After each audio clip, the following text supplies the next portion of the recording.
آج جمادی الثانی جمعرات کے دن کا ایک ایسا خاص وظیفہ لے کر آپ کی خدمت میں حاضر ہوا ہوں۔ آج کا یہ وظیفہ پڑھتے ساتھ ہی آپ کی ہر حاجت پوری ہو جائے گی، ہر مقصد میں کامیابی یقینی ہو جائے گی۔ آج کا وظیفہ خاص ان کے لیے ہے جو کہتے ہیں ہماری دعائیں قبول نہیں ہوتی، ہمارے گھر کے حالات بہتر ہونے کا نام نہیں لیتے، ہماری مشکلات ختم ہونے کا نام نہیں لیتی۔ ایسی تمام بہنیں بھائیوں سے میری گزارش ہے کہ آج کا یہ وظیفہ لازمی پڑھ لو۔ آپ نے آج تک بہت سے وظیفے پڑھے ہوں گے، تسبیحات پڑھی ہوں گی، اعمال پڑھے ہوں گے، لیکن آپ کو نہ ہی کسی نے وظیفہ پڑھنے کا طریقہ بتایا، نہ ہی رب کریم کو راضی کرنے کا طریقہ بتایا ہوگا۔ آج جمادی الثانی جمعرات قبولیت کا دن ہے، اور آج ایک ایسا وظیفہ لے کر آپ کی خدمت میں حاضر ہوا ہوں جسے پڑھنے والا جو بھی مانگتا ہے مصلی چھوڑنے سے پہلے پورا ہو کر رہتا ہے۔ آج اگر اپنی من پسند نوکری، شادی، اپنی پسند کا نصیب اور تقدیر لکھوانا چاہتے ہیں تو ویڈیو کو مکمل دیکھیں۔ وظیفہ میں بتاؤں گا، پڑھنا آپ نے ہے، مانگنا رب کریم سے ہے۔ دوستو، آج یہ وظیفہ پڑھنے والا ہاتھ اٹھا کر دعائیں دے گا کہ واقعی کسی نے کوئی وظیفہ بتایا تھا۔ آج وہ بیٹیاں، وہ بیٹے جو مایوس ہو چکے ہیں، بند گلی میں جا چکے ہیں، کوئی راستہ دکھائی نہیں دیتا، گھر کے حالات ٹھیک ہونے کا نام نہیں لیتے، تو آج یہ وظیفہ پڑھ کر دیکھیں۔ اللہ رب العزت کے پیارے پیغمبر صلی اللہ علیہ وسلم فرماتے ہیں کہ جب آپ پر کوئی آزمائش آتی ہے، کوئی مشکل وقت آتا ہے، پریشانی آتی ہے، مصیبتیں آتی ہیں، تو کہیں نہ کہیں آپ سے جانے انجانے میں کوئی غلطی کوتاہی ہو جاتی ہے، گناہ ہو جاتا ہے، جس کی وجہ سے آپ رب کی پکڑ میں آ جاتے ہیں۔ اور جب کوئی بندہ رب کی پکڑ میں آ جاتا ہے تو وہ کوئی بھی عبادت کر لے، تسبیحات پڑھ لے، اعمال پڑھ لے، راتوں کو جاگ لے، وہ کبھی کامیاب ہو نہیں سکتا۔ آپ میں سے بہت سے لوگوں نے ابھی تک جمادی الثانی کے مہینے کو لاپرواہی میں گزارا ہے، لیکن آج جمعرات کا دن بڑا ہی قبولیت کا دن ہے۔ آپ نے اس دن کو بالکل بھی ضائع نہیں کرنا، آپ کے پاس پورا دن، پوری رات موجود ہے۔ آپ یہ وظیفہ کسی بھی وقت پڑھ سکتے ہیں، جب بھی آپ کو یہ وقت ملے آپ اس وظیفے کو پڑھ سکتے ہیں۔ دوستو، یاد رکھیے گا کہ برکتوں والا مہینہ ہاتھوں سے نکل رہا ہے۔ آج وہ خاص راز آپ کے حوالے کر رہا ہوں جسے اللہ والوں نے پڑھا، اکابرین نے پڑھا، صوفیاء کرام نے پڑھا، اولیاء کرام نے پڑھا، کس طریقے سے پڑھا اور رب کریم سے جو بھی مانگا رب کریم نے غیبی خزانوں سے عطا فرمایا۔ آپ گناہ گار ہیں، سیاہ کار ہیں، بدکار ہیں، سب سے پہلے اپنے گناہوں کی سچی توبہ کریں۔ جب تک آپ کے دل کو سکون نہ ملے بار بار اپنے گناہوں کی سچی توبہ کرتے رہیں۔ جیسے ہی دل کو سکون ملے کہ رب کریم نے سچی توبہ قبول فرما لی ہے، پھر یہ وظیفہ پڑھ کر رب کریم سے جو بھی مانگو گے رب کریم آپ کی ہر حاجت کو پورا فرمائے گا، کیونکہ جس انسان کی توبہ قبول ہو جاتی ہے وہ ایسے ہو جاتا ہے جیسے ماں کے پیٹ سے ابھی پیدا ہوا ہو۔ اللہ فرماتا ہے انسان کی آنکھ سے نکلنے والے آنسو رخسار پر گرنے سے پہلے اس کے گناہوں کو معاف کر دیتا ہوں۔ تو آئیے محترم ناظرین، اب ہم جان لیتے ہیں کہ آپ نے یہ وظیفہ کیسے پڑھنا ہے اور کس وقت پڑھنا ہے، لیکن اس سے پہلے آپ سے گزارش ہے کہ اگر آپ اس چینل پر نئے ہیں اور ابھی تک ہمارے چینل کو سبسکرائب نہیں کیا تو چینل کو سبسکرائب کر لیں، ویڈیو کو لائک اور شیئر ضرور کیا کیجیے، کیونکہ ایسے بہت سے وظائف، بہت سے اعمال آپ کے حوالے ڈیلی بیسس پر کرتا رہوں گا۔ محترم ناظرین، آپ نے جمعرات کے دن آپ کو جمعرات کے دن جب جہاں جیسے وقت مل جائے بابوزو مصلی پر بیٹھ کر سب سے پہلے نبی کریم صلی اللہ علیہ وآلہ وسلم کی ذات پر آپ نے درود پاک پڑھنا ہے۔ درود پاک آپ کوئی سا بھی پڑھ سکتے ہیں، لیکن میں آپ سے یہی گزارش کروں گا کہ آپ نے نماز والا درود شریف درود ابراہیمی پڑھنا ہے، کیونکہ یہ سب سے افضل درود شریف ہے۔ ایک بار ثواب کی نیت سے میرے ساتھ بھی پڑھ لیجئے۔ اللہم صلی علی محمد وعلی آل محمد کما صلیت علی ابراہیم وعلی آل ابراہیم انک حمید مجید۔ اللہم بارک علی محمد وعلی آل محمد کما بارکت علی ابراہیم وعلی آل ابراہیم انک حمید مجید۔ درود پاک پڑھنے کے بعد آپ نے اپنے جائز مقصد کی، جائز حاجات کی نیت کرنی ہے۔ آپ اس موقع کو ضائع مت کیجیے گا۔ اس قبولیت کے دن کی قدر کرتے ہوئے رب کریم سے جس کو جو چاہیے نیت کر لے، فلاں مقصد کے لیے پڑھنا چاہتا ہوں، فلاں حاجت کے لیے پڑھنا چاہتا ہوں، فلاں بیماری سے شفا کے لیے، قرض سے نجات کے لیے، جس کی جو حاجت ہے، جو مقصد ہے، اپنے الفاظ میں نیت کریں۔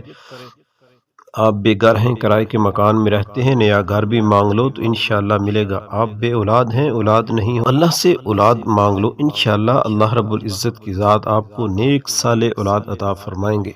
محترم ناظرین، نیت کرنے کے بعد آپ نے ایک بار اعوذ باللہ من الشیطان الرجیم بسم اللہ الرحمن الرحیم پڑھ کر وظیفے کا آغاز کرنا ہے، اور سب سے پہلے نمبر پر آپ نے جو وظیفہ پڑھنا ہے، لا حول ولا قوت الا باللہ کا وظیفہ ہے۔ یہ وظیفہ اکابرین کا وظیفہ ہے، اللہ والوں کا وظیفہ ہے۔ صحابہ اکرام رب کریم سے جو بھی مانگتے تھے ان کو مل جاتا تھا۔ وجہ کیا تھی؟ کہ وہ رب کریم کے سامنے کوئی بھی وظیفہ، کوئی بھی تسبیح پڑھنے سے پہلے، کسی بھی حاجت کو مانگنے سے پہلے رب کریم سے توبہ کرتے، رب کو منا لیتے۔ لیکن آج ہم ڈائریکٹ تسبیح شروع کر دیتے ہیں، وظیفہ شروع کر دیتے ہیں کہ ہمیں یہ چاہیے، ہمیں وہ مل جائے، ہمیں یہ مل جائے۔ آج صحابہ اکرام کے طریقے سے جو وظیفہ بتا رہا ہوں، آپ نے لا حول ولا قوت الا باللہ کو کیسے اور کتنی بار پڑھنا ہے، توجہ کیجیے گا۔ لا حول ولا قوت الا باللہ، لا حول ولا قوت الا باللہ، لا حول ولا قوت الا باللہ۔ اس طرح سے آپ نے ہاتھ کی انگلیوں پر گن لینا ہے یا تسبیح کے دانوں پر پڑھ لینا ہے۔ لا حول ولا قوت الا باللہ آپ نے 11 بار پڑھنا ہے۔ 11 بار پڑھنے کا مطلب یہ نہیں کہ آپ نے 11 بار پڑھ کر جان چھڑانی ہے۔ 11 بار لا حول ولا قوت پڑھتے دوران ندامت کے ساتھ، شرمندگی کے ساتھ بار بار اپنے گناہوں کی سچی توبہ کرتے رہنا ہے۔ جب تک دل کو سکون نہ ملے، بار بار اپنے گناہوں کی سچی توبہ کریں۔ جیسے ہی دل کو سکون مل جائے کہ رب کریم نے سچی توبہ قبول فرما لی ہے، یقین کیجئے گا کہ آپ کے دل کو سکون مل جائے گا۔ آپ کی دنیا بھی آسان ہو جائے گی اور آپ کی آخرت بھی آسان ہو جائے گی۔ اللہ جب راضی ہو جاتا ہے تو 300 رزق کے دروازوں کو کھول دیتا ہے، رکاوٹوں کو ہٹا دیتا ہے، بندشوں کو توڑ دیتا ہے۔ آج صرف 11 بار لا حول ولا قوت الا باللہ پڑھنے سے نصیب کے بند تالے ایسے کھلیں گے، مقدر کا ستارہ ایسے چمکے گا کہ دنیا آپ کی کامیابی کو دیکھے گی۔ آپ نے 11 بار یہ وظیفہ پڑھ کر رب کو راضی کر لیا، اپنے گناہوں کی توبہ کرا لی۔ اب رب کریم سے انعامات لینے کا وقت ہے، اب رب کریم سے اپنی ہر حاجت کو پورا کرانے کا وقت ہے۔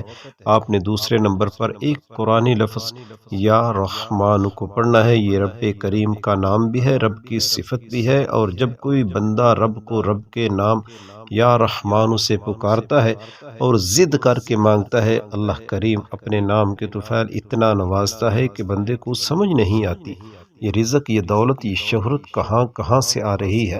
انسان جب بیمار ہوتا ہے، رحم کی بھیک مانگتا ہے، پریشان ہوتا ہے، کوئی آزمائش آ جائے، کوئی مصیبت آ جائے، کوئی پریشانی آ جائے تو سب سے پہلے رحم کی بھیک مانگتا ہے۔ آج جمعرات کے دن یا رحمان پڑھنے سے آپ پر ایسا رحم ہوگا، ایسا کرم ہوگا کہ جو کئی سالوں سے اٹکی ہوئی پریشانیاں، مصیبتیں ہیں، ختم ہو جائیں گی۔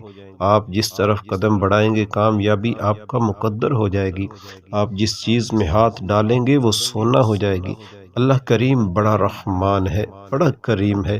جب دینے پر آتا ہے نہ ہی شکلیں دیکھتا ہے، نہ ہی اعمال دیکھتا ہے، چھپڑ پھاڑ کر عطا فرماتا ہے۔ ہمیں مانگنے کا طریقہ نہیں آتا۔ آپ نے یا رحمان پڑھ کر رب کریم سے مانگنا ہے۔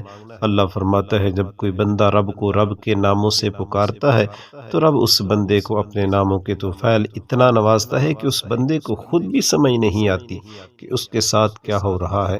آپ نے یا رحمان کیسے اور کتنی بار پڑھنا ہے، توجہ کیجیے گا۔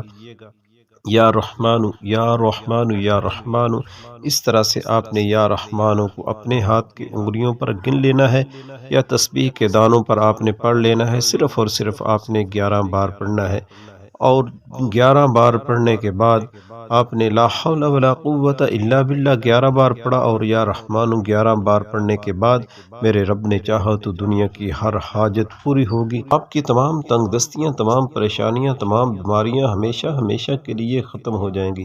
اور اب آپ نے تیسرے اور آخری نمبر پر قرآنی آیت پڑھ کر جیسے ہی آپ رب کا شکر ادا کریں گے، آپ کے رزق میں، مال میں، جان میں برکتیں، وسعتیں آ جائیں گی، آپ کے بگڑے کام سنور جائیں گے۔ آپ رب کریم سے 1 لاکھ مانگیں گے، رب کی ذات 70 لاکھ سے نوازے گی، کیونکہ وہ مانگنے والے کو پسند کرتا ہے، اور جب رب دینے پر آتا ہے تو چپڑ پھاڑ کر عطا فرما دیتا ہے۔ آپ نے آخر میں قرآنی آیت الحمدللہ رب العالمین کو پڑھنا ہے، یعنی کہ رب کا شکر ادا کرنا ہے۔ رب شکر کرنے والے سے اتنا راضی ہوتا ہے کہ شکر کرنے والے کو اتنا پسند کرتا ہے کہ رحمتوں برکتوں سے جولیاں بھر دیتا ہے۔ آج تک جس نے شکر کیا وہ کبھی کسی کا محتاج نہیں رہا، اس کا رزق بڑھتا ہی رہتا ہے، کبھی کم نہیں ہوتا۔ آپ بھی الحمدللہ رب العالمین پڑھ کر رب کا شکر کریں، آپ کے بھی گھر میں سکون، رحمتیں، برکتیں بھاگتی ہوئی آئیں گی۔ آپ نے الحمدللہ رب العالمین کو اس طرح پڑھنا ہے۔ اس طرح سے آپ الحمدللہ رب العالمین کو ہاتھ کی انگلیوں پر یا تسبیح کے دانوں پر پڑھ لیں۔ اس کو بھی آپ نے صرف اور صرف 11 بار پڑھنا ہے۔ آج کا وظیفہ مکمل کرنا ہے۔ یہ 3 اعمال آپ نے جس طرح سے میں نے آپ کو بتائے اسی طریقے اور ترتیب اور تعداد میں پڑھنے ہیں، نہ آگے پڑھنے ہیں، نہ پیچھے پڑھنے ہیں، نہ کم پڑھنے ہیں، نہ زیادہ۔ یہ 3 اعمال پڑھتے ہی آخر میں اللہ کے حبیب صلی اللہ علیہ وآلہ وسلم کی ذات پر اتنا ہی درود پاک لازمی پڑھنا ہے جتنا آپ نے عمل کے شروع میں پڑھا تھا، کیونکہ اول آخر درود پاک کے بغیر کوئی بھی وظیفہ مکمل ہو ہی نہیں سکتا۔ وظیفہ مکمل ہوتے ہی آپ نے دونوں ہاتھ اٹھا کر دعا کرنی ہے، اللہ پاک اس وظیفے کی برکت سے اپنے پیارے ناموں کے صدقے آپ کی مشکل کو آسان فرمائے گا۔ میری اللہ پاک سے دعا ہے کہ جتنے بھی اس وقت مجھے دیکھنے اور سننے والے ہیں، اللہ پاک ان سب کی مشکل کو دور فرمائے اور ان کو بہترین حالات اور پاکیزہ رزق عطا فرمائے۔ ان کے اوپر جو قرض کی پریشانیاں ہیں، جو قرض میں پھنس چکے ہیں، اللہ پاک ان کا قرض دور فرمائے۔ اللہ پاک سے دعا کرتا ہوں کہ آپ کی اور میری، ہم سب کی جو بھی رزق کی تنگی ہے یا جو بھی ہماری پریشانی ہے وہ ختم کر دے، ہمارے اوپر رزق کی دولت کی بارش کر دے، ہماری جو بھی بیماریاں اور تکالیف ہیں انہیں دور کر دے، اور ساتھ ساتھ ناظرین کرام نماز کا اہتمام لازمی کرنا ہے، کیونکہ نماز کے بغیر کوئی بھی وظیفہ اثر نہیں کرتا۔ اللہ تعالی ہم سب کو 5 وقت کی نماز پڑھنے کی توفیق اور ہمت عطا فرمائے، اور ہمیں نیک عمل کرنے کی توفیق عطا فرمائے۔ دعا ہے کہ اللہ رب العزت کی ذات میرا سنانا اور آپ کا سننا اپنی بارگاہ میں قبول و منظور فرمائے، آمین ثم آمین۔ محترم ناظرین، اپنے رزق میں برکت اور وسعت کے لیے اللہ تعالیٰ کے 99 ناموں میں سے کوئی سا بھی ایک نام کمنٹ میں ضرور شیئر کیجیے گا۔ اللہ تعالیٰ ہم سب کا حامی و ناصر ہو، آمین یا رب العالمین۔